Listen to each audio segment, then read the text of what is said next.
किसी गांव में एक किसान रहता था। उसका नाम था हरिया। हरिया एक सीधा साधा किसान था। उसके पास थोड़ी सी जमीन थी जिससे दाल रोटी चल जाती थी। उसकी पत्नी का नाम था कुसुम। हरिया के पास दो बैल थे, हीरा और मोती। वे दोनों बड़े हष्टपुष्ट एवं बलशाली थे तथा दोनों बैल आपस में बड़े प्रेम से रहते थे। पूरे गांव में उनकी चर्चा होती थी। दोनों बैल हरिया से बहुत प्यार करते थे तथा हरिया भी उन बैलों को अपने बच्चों की तरह प्यार करता, क्योंकि उसके कोई संतान नहीं थी। हरिया उन दोनों को खाने को खूब सारा हरा हरा चारा उन्हें देता था। उसने कभी भी हीरा और मोती पर हाथ नहीं उठाया था।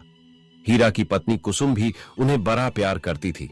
शाम को वे सभी खेत से वापस आते तो उनके लिए तरह तरह के पकवान बनाकर तैयार करती।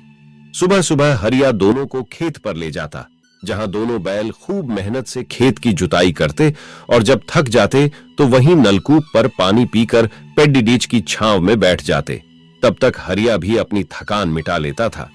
शाम को जब वे सब वापस आ जाते तो हरिया उन्हें चारा खिलाकर घर के बरामदे में ही बांध देता था और वहीं पास में खाट पर सो जाता। एक दिन की बात है, दो चोर बैलों चुराने के लिए हरिया के घर में घुस आए। उन्होंने हरिया को बेहोशी की दवा सुंघा दी, जिससे वह बेहोश हो गया और दोनों चोर हीरा और मोती को अपने साथ ले गए। सुबह को जब हरिया को होश आया तो उसने देखा कि हीरा और मोती की रस्सियां खुली हुई हैं और वे दोनों गायब हैं। तो उसने अपनी पत्नी को आवाज लगाई, जो कि घर के अंदर सो रही थी। पति पत्नी दोनों ने सभी जगह पर उन्हें ढूंढा, पर कोई फायदा नहीं हुआ।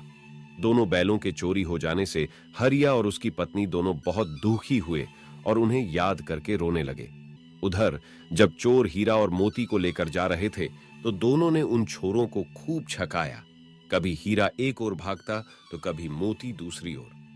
खैर, आगे की भाग कल देखिए 9 बजे से। आंचल स्टोरी को सपोर्ट कीजिए और सब्सक्राइब कीजिए और लाइक कीजिए, फिर शेयर कीजिए। हमारे इस वीडियो को देखने के लिए बहुत बहुत धन्यवाद।